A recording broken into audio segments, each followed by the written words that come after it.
Dans l'évangile de Jean, au quatrième chapitre, nous lisons la rencontre de Jésus avec la Samaritaine.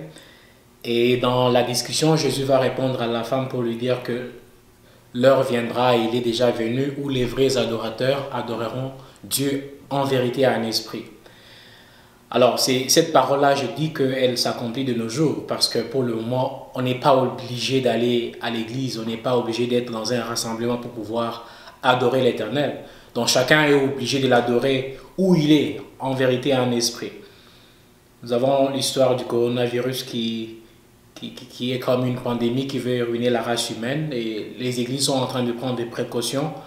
Et peu importe que les églises peuvent être fermées, mais le ciel n'est pas fermé, on peut prier et puis écouter la parole de Dieu où l'on peut. C'est ainsi qu'aujourd'hui, je voulais qu'on réfléchisse un peu sur la première lecture de ce quatrième dimanche du temps de Carême. Cette lecture est tirée de la première lettre, je peux dire le premier livre de Samuel. Nous lisons ceci. En ce jour-là, le Seigneur dit à Samuel, prends une corne et tu la rempliras d'huile et pars. Je t'envoie auprès de Jessé de Bethléem, car j'ai vu parmi ses fils mon roi. Lorsqu'ils arrivèrent et que Samuel aperçut Eliab, il se dit, sûrement celui le Messie, lui qui recevra l'onction du Seigneur. Mais le Seigneur dit à Samuel, ne considère pas son apparence, ni sa taille, car je l'ai écarté.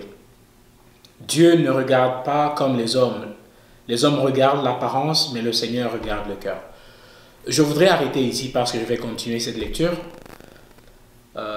Dans cette petite partie de la lecture que je prise, ce qui m'a beaucoup touché, c'est lorsque Samuel arrive chez Jessé et voit le premier fils de Jessé qui est Eliab, soudainement, comme tout empirique, il se dit, c'est lui que le Seigneur a choisi.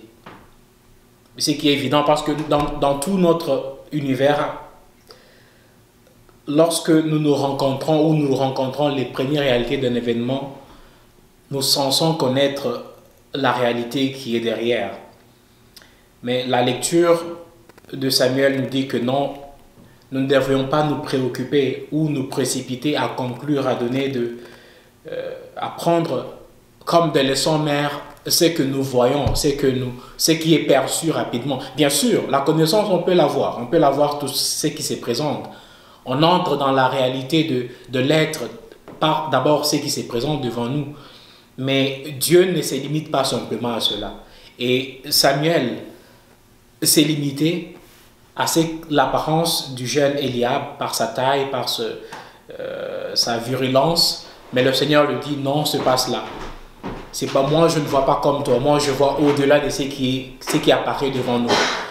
C'est ce que nous pouvons même voir dans ce temps de crise mondiale. Nous nous disons, voilà, ce coronavirus va tuer tout le monde. Les gens font des prédictions, ils disent que tout le monde va être atteint de ça, l'humanité va mourir. Et ça, c'est la manière humaine de voir la réalité. Nous nous limitons à ce qui est devant nous, au phénomène. Nous sommes presque les phénoménalistes, je peux le dire. Nous nous limitons à ce qui apparaît devant nous. Mais un pur chrétien, c'est celui qui voit comme Dieu voit, qui passe au-delà de ce qui est juste pour voir ce qui est au fond du phénomène. Et si nous regardons le phénomène coronavirus avec les yeux de Dieu, nous voyons que, écoutez, ça ne va pas ternir toute la création, mais il y a un message au fond que le Seigneur est en train peut-être de nous dire. Certainement nous sommes dans le temps de la fin. Ce temps de la fin que les disciples étaient en train d'attendre depuis que Jésus lui-même était monté au ciel. Saint Paul pensait que c'était un retour immanent. C'est ainsi que dans 1 Corinthiens 7, il dit que chacun devrait rester dans l'état où il est pour attendre ce retour immanent du Christ. Mais ce temps, avec le temps, se prolonge un peu jusqu'à nos jours et les signes que nous avons dans ce jour sont les signes de la fin. Et qu'est-ce que ce signe nous dit? Nous ne devons pas simplement nous limiter à ce signe que ce sont les signes qui vont ternir l'humanité, qui vont nous écraser tous. Mais au-delà de ça, qu'est-ce que Dieu voit dans ça? À quoi est-ce que Dieu nous appelle en ça? Et c'est le temps de carême, à la conversion, à la vie de la prière, à la vie de l'aumône, voir au-delà de ce qui apparaît. Aujourd'hui, nous sommes censés travailler tous ensemble. Nous sommes censés travailler tous ensemble pour trouver un virus pour pallier contre cette pandémie. Et c'est ça, ce à quoi le Seigneur nous a toujours appelé, d'être une communauté. Pas simplement travailler pour soi-même, mais aujourd'hui nous voyons qu'il y a plusieurs personnes qui mettent des milliers d'argent ensemble pour travailler main en main, pallier contre cette pandémie. Et ça ne doit pas simplement se limiter quand cette peste pourra passer. C'est une chose qui devra continuer sur l'humanité tout entière.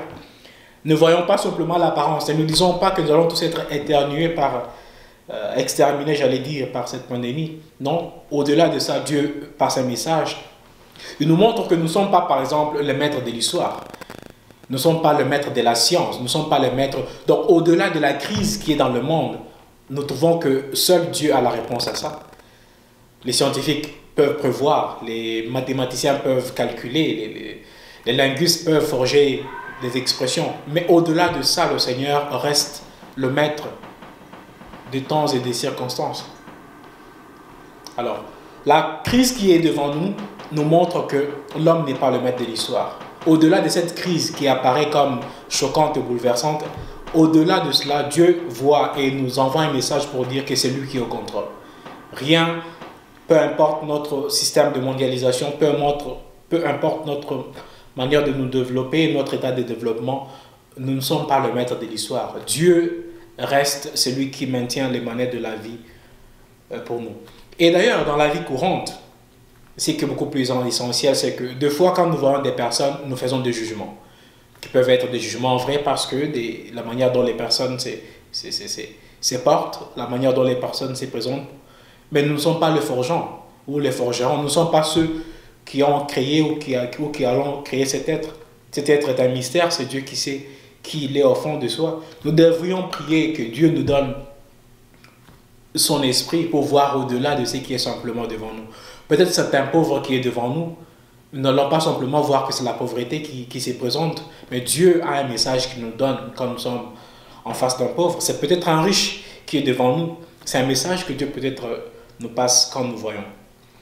Et si nous continuons la lecture, nous lisons que Samuel, si j'étais où encore là? Ok. Jessé présenta ainsi à Samuel ses 7 fils, et Samuel lui dit, le Seigneur n'a choisi aucun de ceux-là. Alors Samuel dit à Jessé, n'as-tu pas d'autres garçons? Jessé répondit, il reste encore le plus jeune, il est en train de garder le troupeau. Alors Samuel dit à Jessé, envoie-le chercher. Nous ne nous mettrons pas à table tant qu'il ne sera pas arrivé. Jessé le fit donc venir. Le garçon était doux, il avait de beaux yeux, il était beau. Le Seigneur dit alors, lève-toi, donne-lui l'onction, c'est lui. Samuel prit la couronne pleine d'huile et lui donna l'onction au milieu de ses frères. L'Esprit du Seigneur s'empara de David de ce jour-là. Ici, dans cette lecture, ce qui m'a attiré l'attention vers la fin, c'est 2 choses. La première chose, c'est que David était le plus jeune de sa famille. Il était le plus jeune, l'aîné était vaillant, de grande taille. Apparemment, ils étaient tous beaux dans cette famille parce que David aussi, on dit qu'il était beau, il avait des beaux yeux. Le Seigneur choisit le plus jeune dans cette famille. Et ce qui est beaucoup marquant, c'est qu'il a été choisi au milieu de ses frères en leur présence.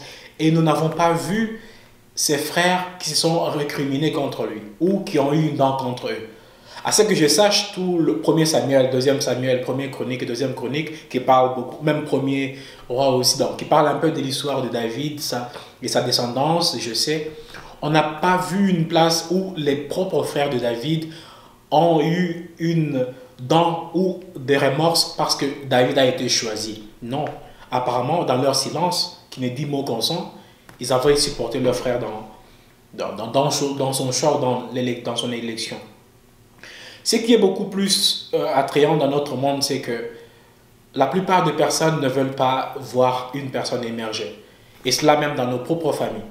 Quelqu'un est en train d'émerger, et je le dis venant d'un continent où cela est fréquent, les gens cherchent toujours à mettre des embûches dans le chemin de l'autre. C'est pas cela. Dieu choisit et il sait pourquoi il choisit celui-ci et pas celui-là. Et chacun a un plan de Dieu. Nous sommes là comme famille pour soutenir ce que Dieu choisit dans notre famille et pour les aider à pouvoir émerger. Donc, Deux messages, c'est que nous ne devons pas nous limiter contre l'apparence, mais nous devons aussi aider ceux que Dieu choisit pour pouvoir émerger. Merci.